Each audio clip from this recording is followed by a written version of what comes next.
Driving ലൈസൻസിന് learners licence download ചെയ്യുന്നത് എങ്ങനെയാണെന്ന് നോക്കാം. അതിനായി ഗൂഗിളിൽ സെർച്ച് എഞ്ചിൻ ഭാഗത്ത് സാരഥി പരിവാഹൻ എന്ന് ടൈപ്പ് ചെയ്ത് കൊടുക്കാം.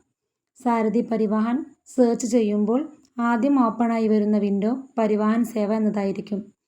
പരിവാഹൻ സേവ സെലക്ട് ചെയ്യുക. ലൈസൻസ് റിലേറ്റഡ് സർവീസസ് ആയിട്ടുള്ള ഡ്രൈവേഴ്സ് ഓർ ലേണേഴ്സ് ലൈസൻസ് എന്ന ഭാഗത്ത് മോർ ക്ലിക്ക് ചെയ്യുക. തുടർന്ന് ചോദിക്കുന്നത് സ്റ്റേറ്റ് നെയിം ആണ്. നിങ്ങളുടെ സ്റ്റേറ്റ് ഏതാണോ അത് സെലക്ട് ചെയ്യാം. ഇവിടെ കേരള എന്ന് സെലക്ട് ചെയ്തിട്ടുണ്ട്. തുടർന്ന് വരുന്ന പോപ്പപ്പ് വിൻഡോ ക്ലോസ് ചെയ്യുക. ഇടതുഭാഗത്ത് ലൈസൻസ് മെനു എന്ന് കാണാം. അവിടെ ഫസ്റ്റ് ഓപ്ഷൻ ആയിട്ടുള്ള ലേണേഴ്സ് ലൈസൻസിൽ പ്രിൻ്റ് ലേണേഴ്സ് ലൈസൻസ് എന്ന ഭാഗത്ത് ക്ലിക്ക് ചെയ്യുക.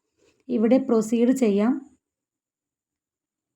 ഇവിടെ application number, date of birth, captcha ഇത്രയും കാര്യങ്ങളാണ് ചോദിക്കുന്നത്. ആപ്ലിക്കേഷൻ നമ്പർ എന്ന ഭാഗത്ത് നിങ്ങൾ ലൈസൻസിന് വേണ്ടി അപ്ലൈ ചെയ്യുമ്പോൾ നിങ്ങളുടെ ടെക്സ്റ്റ് മെസ്സേജിൽ വന്ന ആപ്ലിക്കേഷൻ നമ്പറാണ് ടൈപ്പ് ചെയ്ത് കൊടുക്കേണ്ടത്.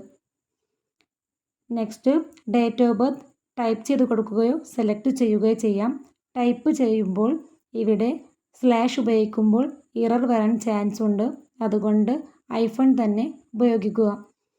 ക്യാപ്ച ശരിയായ രീതിയിൽ ടൈപ്പ് ചെയ്ത് കൊടുത്ത ശേഷം നമുക്ക് സബ്മിറ്റ് കൊടുക്കാവുന്നതാണ്. നിങ്ങളുടെ മൊബൈലിൽ ടെക്സ്റ്റ് മെസ്സേജായി OTP നമ്പർ വരും. OTP നമ്പർ ശരിയായി ടൈപ്പ് ചെയ്യുക. സബ്മിറ്റ് കൊടുക്കുക. നിങ്ങളുടെ ലേണിംഗ് ലൈസൻസ് കാണാവുന്നതാണ്. PDF ഫയലായി മൊബൈലിൽ സൂക്ഷിക്കാം.